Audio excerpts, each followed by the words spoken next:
پرانی حویلی کی نیند۔ یہ حویلی شہر کے کنارے ویران پہاڑی کے دامن میں واقع تھی۔ کئی دہائیاں پہلے یہاں رئیس خورشید علی رہا کرتے تھے، مگر ان کی موت کے بعد یہ جگہ سنسان ہو گئی۔ کچھ لوگ کہتے تھے کہ حویلی میں رات کو روشنی جلتی ہے، اور کچھ کا کہنا تھا کوئی عورت سوتی ہوئی حالت میں چھت سے چلتی ہوئی نیچے اترتی ہے۔ کئی لوگوں نے وہاں رہنے کی کوشش کی، مگر سب نے ایک ہی بات کی: یہ حویلی نیند لے لیتی ہے اور واپس نہیں دیتی۔ اصل کہانی کا آغاز کہاں سے ہوتا ہے وہ میں آپ کو بتاتی ہوں۔ علی ایک نوجوان اور لاپرواہ ولاگر نے اپنی ہارر یوٹیوب ویڈیو کے لیے اس حویلی کو منتخب کیا۔ اس کا ماننا تھا کہ تمام خوف صرف کہانیوں تک محدود ہے، اور حقیقت میں ایسا کچھ نہیں ہوتا۔ اس نے کیمرہ، لائٹ اور دوست وقار کے ساتھ وہ رات کا وقت منتخب کر کے حویلی میں داخل ہوتا ہے، اور ابتدا میں سب معمول کے مطابق ہی تھا، لیکن جیسے ہی رات کے 1 بجے وقار اچانک فرش پر گر کر سو گیا، جیسے اس پر کوئی بوجھ آ گیا ہو۔ علی نے اسے جگانے کی بہت کوشش کی، مگر وہ کسی بے ہوش لاش کی طرح بے حرکت پڑا رہا۔ پھر اچانک کیمرے کی اسکرین پر علی نے دیکھا کہ وقار کی آنکھیں تو کھلی ہوئی ہیں، مگر وہ جاگ نہیں رہا، مطلب ہوش میں نہیں آ رہا۔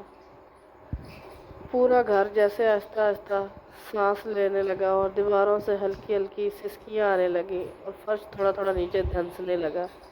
علی نے بھاگنے کی کوشش کی، مگر دروازہ بند تھا۔ پیچھے مڑ کر دیکھا تو وقار اب چل رہا تھا، مگر زمین سے تھوڑا اوپر، ہوا میں تیرتا ہوا۔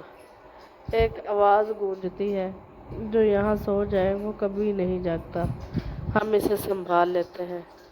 علی دیوانہ وار بھاگا، ایک کمرے میں چھپ گیا۔ وہاں ایک بیڈ پڑا تھا جس پر سفید چادر بچھی ہوئی تھی۔ جیسے ہی علی نے بیڈ کو چھوا، اس کے ذہن میں زوردار چیخیں گونجنے لگی۔